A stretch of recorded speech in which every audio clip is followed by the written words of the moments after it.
29. Celeste POV. Sinalubong ako ng malamig na hangin habang nagmamaneho si Vincent sa tabi ng isang makitid at mataas na daan, pero kitang-kita ko ang dagat sa baba. Nakabukas ang bintana ng sasakyan namin dahil nakaka-fresh ang hangin dito. Hindi ko naiwasang ilabas ang kamay ko at hayaang salubungin iyon ng malamig na hangin dito. Batanes. You really are enjoying this. I heard Vincent said kaya bumaling ako nang nakangiti sa kanya. It is really beautiful here, sabi ko. Hindi ka nga pala nakapunta rito, sabi niya, kaya umiling ako. Lagi kang nagtravel pero hindi mo to napuntahan. Yeah, sagot ko habang nakataas ang kilay. Nakapunta ka na sa iba't ibang bansa. Naglalakad sa iba't ibang runway para sa iba't ibang brand. It looks like hindi lang paparazzi ang sumusunod sa akin, pati palang presidente ng bansa. That's cool. Mayabang kong sagot. I just wanted to know where you are and what you are doing. Defensive niyang sagot. Bakit hindi ka nag-chat or tumawag? Hindi ka naman nakablock sa social media ko after nating maghiwalay. My number is still the same, sabi ko. Someone's waiting for my call. Pagbabalik niya ng asar sa akin. Yes, I did wait. Sagot ko na unti-unting napapaalis yung ngiti sa labi. But you didn't call. Not even once. I was afraid that you'll turn down my call. I was full of pride way back then kaya ayokong magmukhang mahina sa'yo by coming back to you first. Kung bumalik ka noon kahit nasaan man ako, if you would just called, I will welcome you with open arms. Ganun kita kamahal. Pakiramdam ko ay naramdaman ni Vincent ang pagkawala ko sa mood kaya nag-decide na lang kaming tumahimik parehas. Siya ang nagmamaneho ng nirent naming sasakyan. Hindi kami pwedeng maglakad dahil mainit at malayo ang pagitan ng mga destinasyon. Bago pumunta rito ay dumaan muna kami kay Maddox. We are both not saying anything about what happened to our little angel. I just don't feel like talking about it. Siguro siya rin. It is a heartbreak for me pero at some point, I realize it is also a heartbreak for him kasi hindi man lang niya nalaman na magkakaanak dapat pala kami. Only to find out that I lost our child. Vincent always wanted to be a father. Tandang-tanda ko na mas nalulungkot pa siya kapag negative ang lumalabas sa pregnancy test ko. Everything was perfect if hindi lang ako pinagplanuhan ni Selena and Brian. Nalaman ko rin kay Brian ang totoo pero kakatakas ko lang noon sa palasyo. Galit na galit ako kay Selena. Pero naniniwala akong walang mabuting magagawa if papairalin ko ang galit ko. Matalino siya at kailangan ko itong gamitin para malampasan siya. Binaling ko na lang ang tingin ko sa daan. It is really pretty in here. Nakaka-relax at ang sarap manirahan dahil tahimik. I always told Vincent na I wanted to live in Switzerland kasi sobrang ganda doon. Seeing Batanes in person, para siyang Switzerland ng Pinas. We're here, sabi ni Vincent bago pinarada ng marahan ang sasakyan. Lumabas siya ng sasakyan at nanatili ako ng ilang minuto doon habang tinitignan siyang makipag-usap sa sumalubong sa kanyang staff ng pagsastayhan namin. Nag-usap pa sila ng ilang minuto at nung maiwan si Vincent ay tinitigan ko lang siya ng malaya. Hindi na yata ako sanay na hindi siya nakikitang nakasuit kaya parang naninibago ako kapag naka-casual wear lang siya. Halos mapatalon ako nang mabalingan niyang nakatingin pala ako sa kanya. Nagugutom ka ba? Tanong niya. Medyo, sagot ko. Mabilis niyang inabot ang kamay niya sa akin. Saglit akong nagsalit-salitan sa mukha niya at kamay niya. Let's enjoy this vacation. Seryoso niyang sabi sa akin. Let's drop all of our defenses against each other for 2 days, Celeste. Kinagat ko ang labi ko. Ngayon na lang niya ulit ako tinawag sa pangalan ko. Hindi ko alam kung anong meron at sumama ako. Maybe, some part of me is hoping na mahanap namin yung dating kami. Mabilis kong hinawakan ng kamay niya and smiled at him. Today, I'm not gonna be Summer, the artista, or Rome, the ace captain. I will just be his wife. I will be Vincent's wife. Mabilis niya akong hinatak papalapit sa kanya at inakbayan habang naglalakad kami papasok. 2 days lang? Biro ko sa kanya. Narinig ko ang mahina niyang pagtawa. Kailangan ko lang na mag-behave ka. At wag akong takasan. He said, hindi ako pupunta kahit saan. Mananatili ako dito ng 2 araw kasama ka. Sabi ko sa kanya. Salamat, hon. Hindi hotel ang pinagsayahan namin. It is actually more of a lodge kaya naghagdan lamang kami papaakyat ng room. Wow! Yun agad ang una kong sinabi pagkapasok namin ng room na iyon.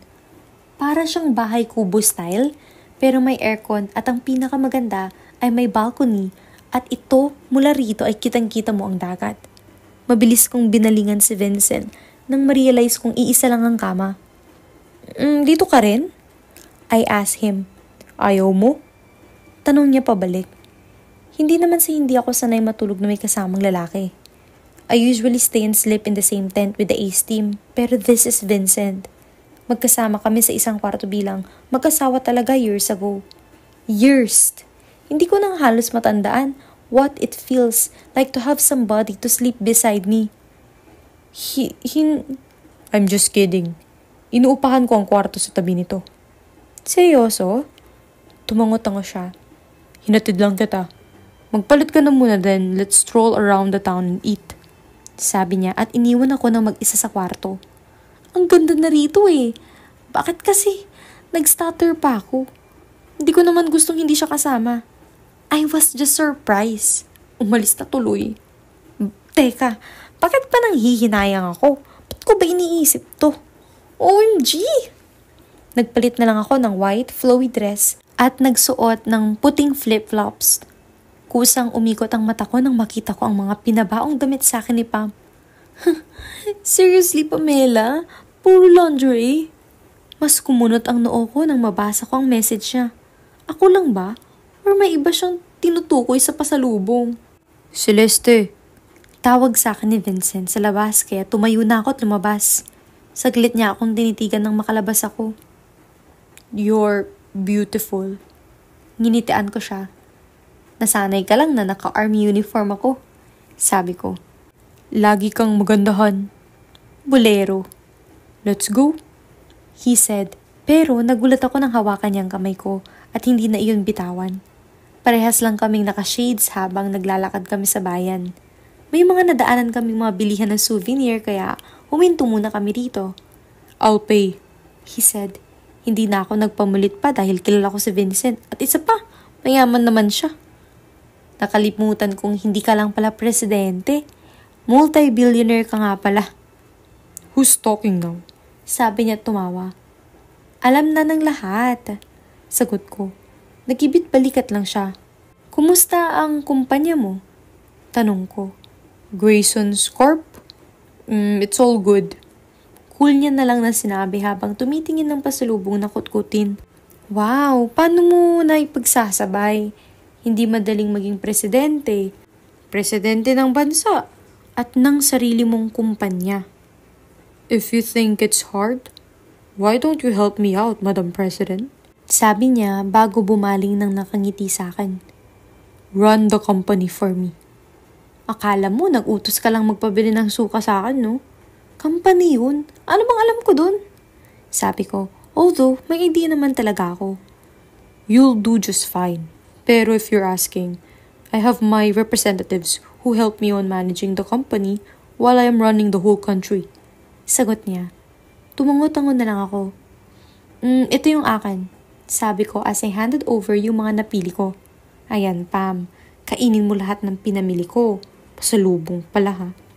Don't tell me meron si Primo and that Yuki rito. Natural! Sagot ko. Hindi siya kumibo kaya sinundan ko siya habang nagbabayad. Selos ka, Pres? Pangaasar ko sa kanya. If I say yes, Madam President, lalayuan mo ba sila? He asked, pero he tried to smile. Never mind. Thank you, sir. Come again. Sabi nung nagtitinda pagkatapos balutin yung pinamili namin. Nauna siyang maglakad sa akin. Nawala siya sa mood. Seryoso ka? Nagsiselos ka? Tanong ko. Nakakunot naman ang noon niya nung hinarap ako. I am always jealous sa lahat. Yung mga modelo at artista na nakakapareha mo. I checked them all out. Primo and Yuki is kinda ahead sa kanila kasi personal mo silang ka-close. And I don't really want to feel na ikinukulong kita. So yes, Celeste. All I can do is to be jealous. Diretso siyang nakatingin sa akin at tila nawalan ako ng sasabihin. It's okay. Forget it. Huwag nating sirain ang araw natin. Sabi niya and he smiled at me bago inoffer yung kamay niya na tinanggap ko naman. So, nagsiselos talaga siya kay Primo at Yuki. They are like brothers to me.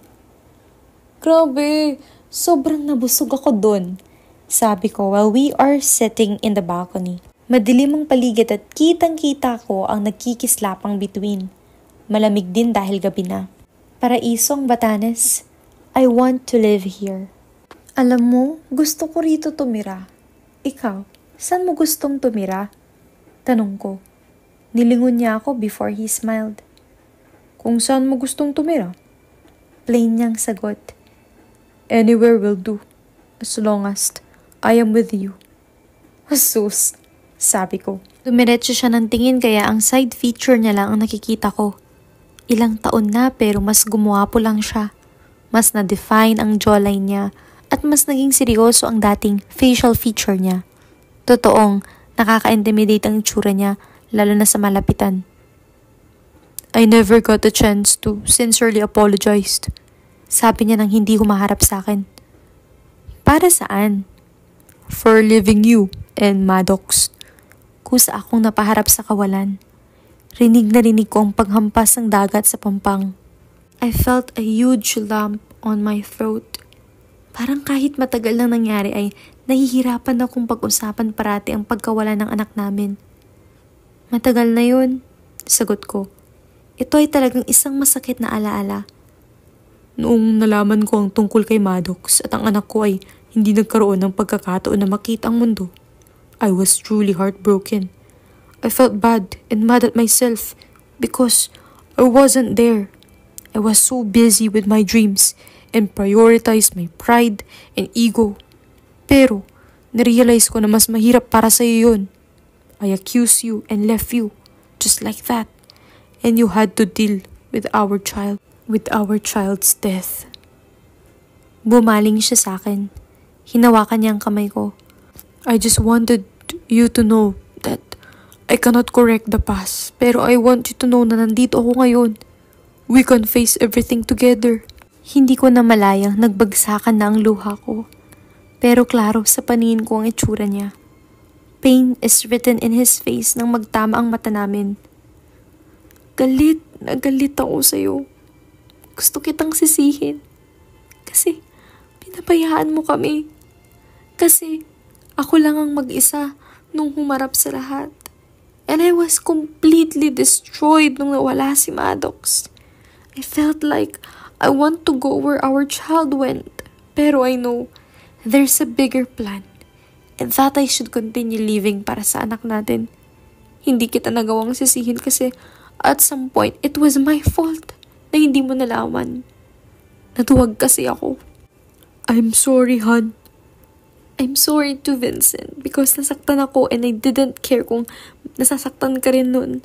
I should have told you dahil baka nga mas okay kung kinaharap ko nang magkasama tayong dalawa. Hindi na ako nagulat nang yakapin niya ako and I felt his small kisses on top of my head while I am pouring my heart out. Kawawang Maddox ko. Di man lang nagkaroon ng pagkakataon ng baby ko na makita ang mundo. My little angel. Miss na miss ka na ni mommy. Hindi ko alam kung paano ako kumalma pero I smiled at Vincent nang alanganin niya akong tinignan to check on me. I'm okay now. Sabi ko nang maramdaman kong naging kalmado na ako. Mas madali na akong pakalmahin ngayon dahil na rin siguro sa pagiging sundalo ko. Konti na lang, maniniwala na ako. Sabi niya sa akin. Okay lang ako. Naglakad na kami pabalik sa kanya-kanya naming kwarto.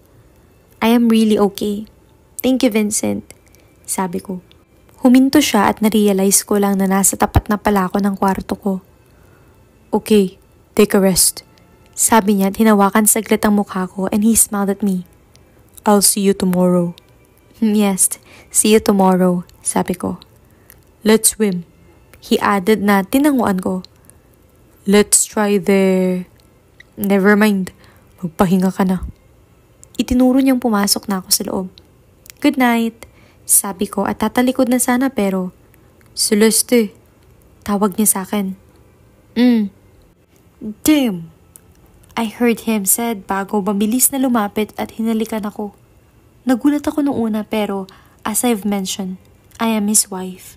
So I let him invade my space and I just found myself kissing him back.